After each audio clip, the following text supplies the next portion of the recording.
அன்பு தமிழ் நெஞ்சங்களுக்கு ஆஸ்ட்ரோ தமிழ் ராஜாவின் அன்பான வணக்கங்கள். இன்றைய பதிவில் ஆண் மூலம் அரசாடும், பெண் மூலம் நீர்மூலம் என்று சொல்வார்கள். அதாவது தனுசு ராசியில் இருக்கக்கூடிய மூல நட்சத்திரத்திற்குத்தான் இந்த பழமொழி.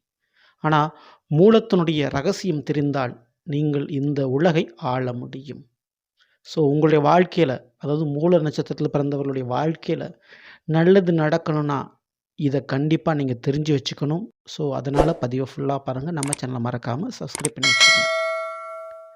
தனுசு ராசியில் மூல நட்சத்திரம் இருக்கிறது. தனுசு ராசிக்கு அதிபதி யார்? குரு பகவான்.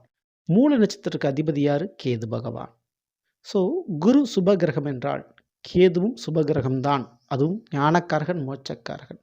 என்ன ஒரு விஷயம் அப்படின்னா, இல்லற வாழ்க்கையை விட ஆன்மீக வாழ்க்கையும் ஞான வாழ்க்கைக்கும் உறுதுணையாக இருக்கக்கூடியவர் இந்த கேது பகவான்.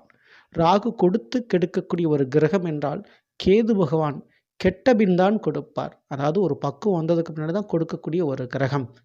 ஸோ அதனால தான் கேது அப்படின்றது நிறைய பேர்த்துக்கு கொஞ்சம் பயத்தை ஏற்படுத்து. ஆனால் மூல நட்சத்திரத்துடைய உண்மையான ரகசியத்தை தெரிஞ்சுக்கோங்க.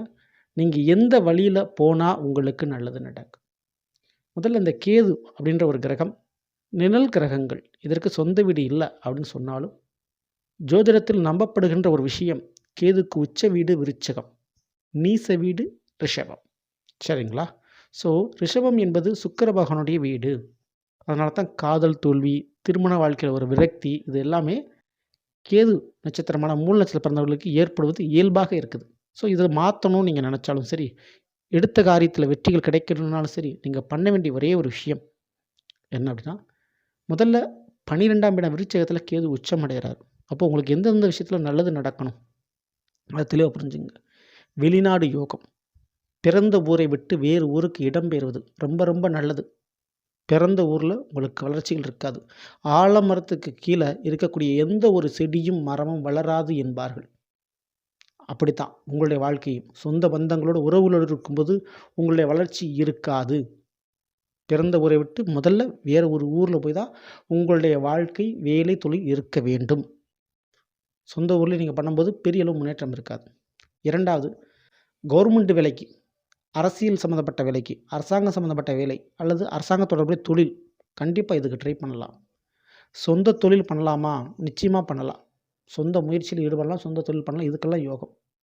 ஆனால் காதல் அப்படின்ற ஒரு சமாச்சாரத்தில் கொஞ்சம் கவனத்தோடு இருந்து கொள்வதனால, அதுவும் எத்தனை வயதில், ஒரு 27 வயதிற்குள்ளாக இந்த காதல்ன்ற ஒரு சமாச்சாரம் வந்தே தீரும். காதலால் சில பிரச்சனை சந்திச்சே தீருவீங்க. அதில் கொஞ்சம் கவனமாக இருந்துங்க.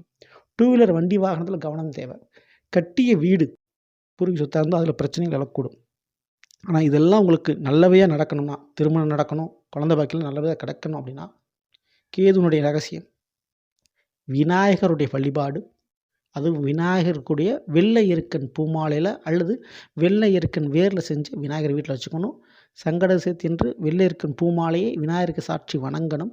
எப்போவுமே வெள்ளை எருக்கனுடைய வேர், அந்த வேரில் செய்யப்பட்ட விநாயகர் உங்களோடு எப்பொழுதுமே இருந்து விட்டால் மிகப்பெரிய யோகம் இருக்கும். அதே போல் வெள்ளை எருக்கன் வேரில் ஏதாவது மணிகள், இந்த ருத்ராட்ச மாலை மாதிரி ஏதாவது மணிகள் செஞ்சு அதை ஒரு கையில் காப்பாகவோ அல்லது கழுத்தில் அணிந்து கொள்கின்ற பொழுது இது அனைத்துமே மாறும். அதாவது பெண் மூலம் நிர்மூலம் சொல்கிறாங்களா, அந்த நிர்மூலம்ன்றது சரியாக மாறிவிடும். ஸோ இதை கண்டிப்பாக பயன்படுத்துங்க. அதேபோல் ஜீவ சமாதி. ஸோ தெய்வ வழிபாடுகளில் முக்கியமானது ஜீவசமாதி வழிபாடுகள் நீங்கள் பண்ணுகின்ற பொழுது இந்த மூல நட்சத்திர பிறந்தவர்களுக்கு மிகப்பெரிய மாற்றங்கள் நடக்கும். ஸோ நடக்காத நல்லதெல்லாம் நடக்கும். ஸோ இது மூல நட்சத்திரத்துடைய ஒரு ரகசியங்கள். ஸோ இதை பாருங்கள், நிச்சயம் வாழ்க்கையில் மிகப்பெரிய மாற்றங்கள் நடக்கும். சரிங்களா? ஸோ இந்த பதிவு நிச்சயமாக உங்களுக்கு யூஸ்ஃபுல்லாக நினைக்கிறேன். பிடிச்சிருந்தால் லைக் பண்ணுங்கள், மற்ற நம்பருக்கு ஷேர் பண்ணுங்கள். மறக்காமல் நம்ம சேனலை சப்ஸ்கிரைப் பண்ணி வச்சுக்கோங்க. அடுத்த பதிவில் சந்திப்போம். நன்றி, வணக்கம். அன்பு தமிழ் நெஞ்சங்களுக்கு ஆஸ்ட்ரோ தமிழ் ராஜாவின் அன்பான வணக்கங்கள்.